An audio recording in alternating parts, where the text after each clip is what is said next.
terjadi di negara kita. Ya, adapun yang kalian analisa itu sudah beberapa kasus yang dianalisa, tetapi cukup satu kasus saja pada kesempatan minggu yang lalu. Hari ini kita akan per kelompok. Jadi silakan kita akan mulai dari kelompok pertama ya, untuk mempresentasikan apa saja yang kalian sudah analisa ya. Silakan kepada kelompok pertama untuk berdiri juru bicaranya menyampaikan hasil analisa. Assalamualaikum warahmatullahi wabarakatuh. Waalaikumsalam warahmatullahi wabarakatuh. Saya perwakilan dari kelompok 1 akan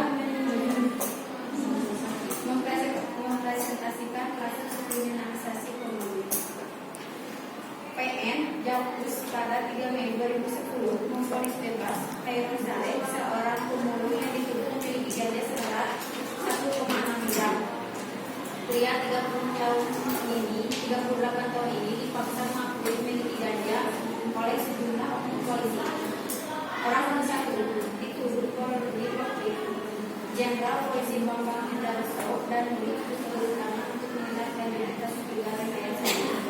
Dia langsung melapor ke Polda Metro Jaya Irjen untuk meminta kepastian adanya rekayasa ini. Ya, cukup. Saya tanyakan, apakah kasus itu sudah selesai? Sudah. Sudah ada keputusan? Sudah. Oke, keputusannya bagaimana? Bahwa dibebaskan atau dihukum? Dibebaskan. Dibebaskan karena tidak terbukti. Saatnya jam Cukup. 10 Silakan dimulai. kembali. Bagus. Kelompok 2, silakan. Kelompok 2, ya berdiri. Assalamualaikum warahmatullahi wabarakatuh. Waalaikumsalam warahmatullahi wabarakatuh. Saya akan mempresentasikan kasus korupsi Gubernur KPK Abdullah Putih. Mantan Gubernur Provinsi Nagore Aceh Darussalam atau NAD Abdullah Putih adalah kasus pertama sejak KPK dibentuk Desember 2013 silam. Kasus ini menjadi sorotan karena menjadi kasus pertama yang disidangkan di Pengadilan Tindak Pidana Korupsi sekitar tahun 2004.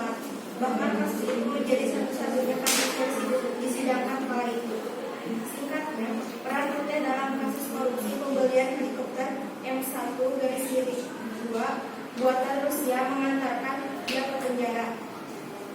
Dia sebelumnya juga sempat mengajukan pra-peradilan ke Pengadilan Negeri Jakarta Pusat lewat argumen yang dipakai saat itu adalah tidak sahnya penyidikan yang dilakukan KPK lantaran pengadilan negeri. Ya, cukup. Kenapa kelompok kalian tertarik dengan kasus itu untuk dianalisa? Karena ini kasus pertama korupsi di Aceh. Iya, jadi di Aceh selama ini mungkin tidak begitu banyak yang korupsi. Jadi Anda tertarik dengan itu. Apakah sudah memenuhi rasa keadilan menurut Anda?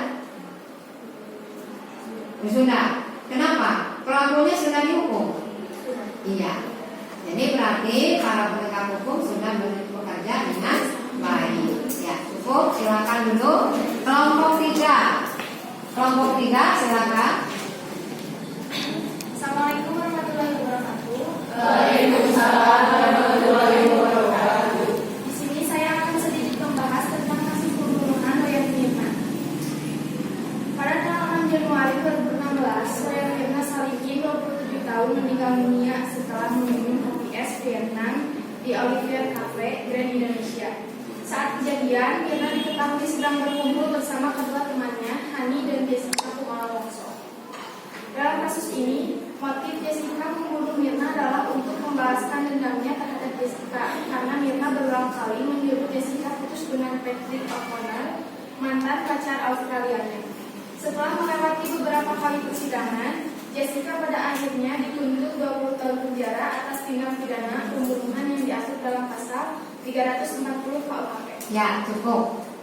Menurut Anda, kenapa Anda tertarik dengan menganalisa kasus itu?